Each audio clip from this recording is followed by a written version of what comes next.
From the PEP Radio Newsroom, these are the stories we are covering at this hour. Congress is deep into drafting President Donald Trump's big bill of tax breaks, spending cuts, and beefed up funding to halt migrants. But it's bumpy, one Republican chairman says, with much work ahead to meet House Speaker Mike Johnson's goal of passing the package out of his chamber by Memorial Day. In fact, the tax cuts portion is still a work in progress, as are the reductions in Medicaid, food stamps, and other mainstay government programs.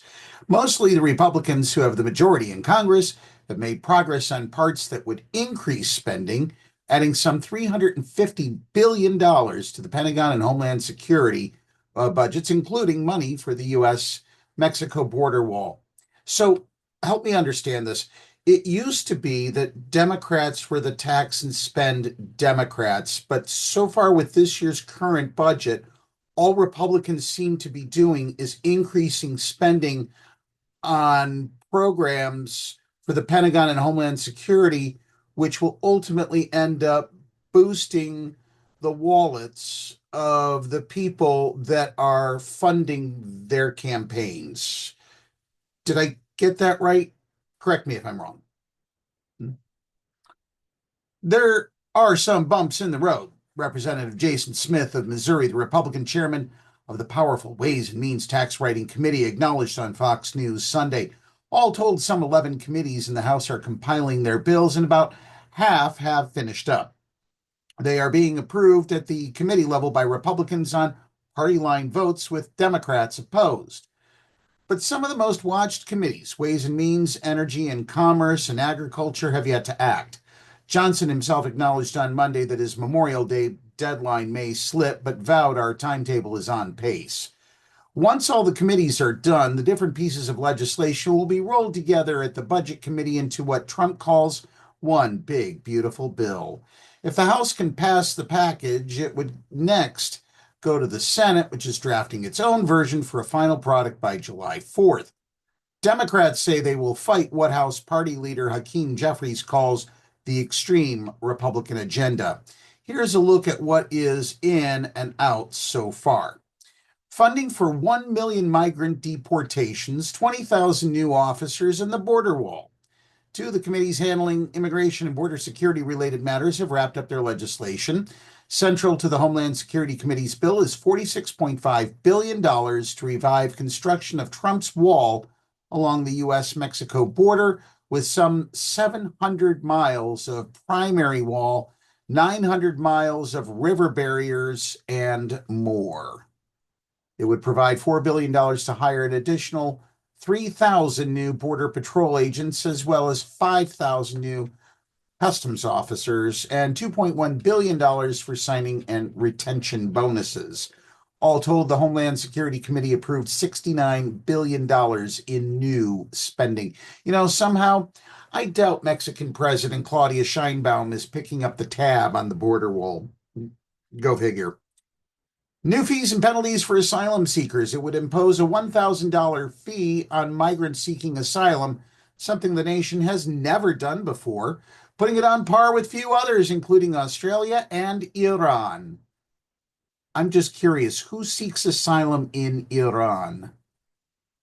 Anyway, there are more new fees proposed on various other legal paths to entry, including a $3,500 fee for those sponsoring unaccompanied children to enter the United States, a $2,500 penalty if sponsors of unaccompanied children skip court appearances, and a $1,000 fee for individuals paroled into the United States. Overall, the plan is to remove 1 million immigrants annually and house 100,000 people in detention centers. It calls for 10,000 more immigration and custom enforcement officers and investigators. This is precisely what the United States does not need. We do not need 10,000 more ICE agents roaming around. More money for the Pentagon and Trump's Golden Dome. I thought that was on top of his head. The House Armed Services Committee was tasked with drafting legislation with $100 billion in new spending, but they did that and more, passing a bill with $150 billion for the Defense Department and national security. Among the highlights, it would provide $25 billion for Trump's Golden Dome for America, a long-envisioned missile defense shield, $21 billion to restock the nation's ammunition arsenal, $34 billion to expand the naval fleet with more shipbuilding, and some $5 billion for border security. I thought we just talked about border security. Why is the Defense Department involved in? Oh my goodness. I think I've answered my own question. Overhaul of the student loan repayment plans. Here's how we're going to pay for the billions and billions of dollars worth of spending that Republicans are doing. A wholesale revamping of the student loan program is the key to the Education and Workforce Committee's legislation, with $330 billion in budget cuts and savings. So in order to pay for this massive kicking out of immigrants and this massive border security wall and this massive uptick in spending in the military, what are we going to do? We're going to cut from students. That's the ticket. The proposal would replace all existing student loan repayment plans with just two: a standard option with monthly payments spread out over 10 to 25 years, depending on the amount borrowed, and a repayment assistance plan with monthly payments based on a borrower's income. Those sound like terms used for mortgages.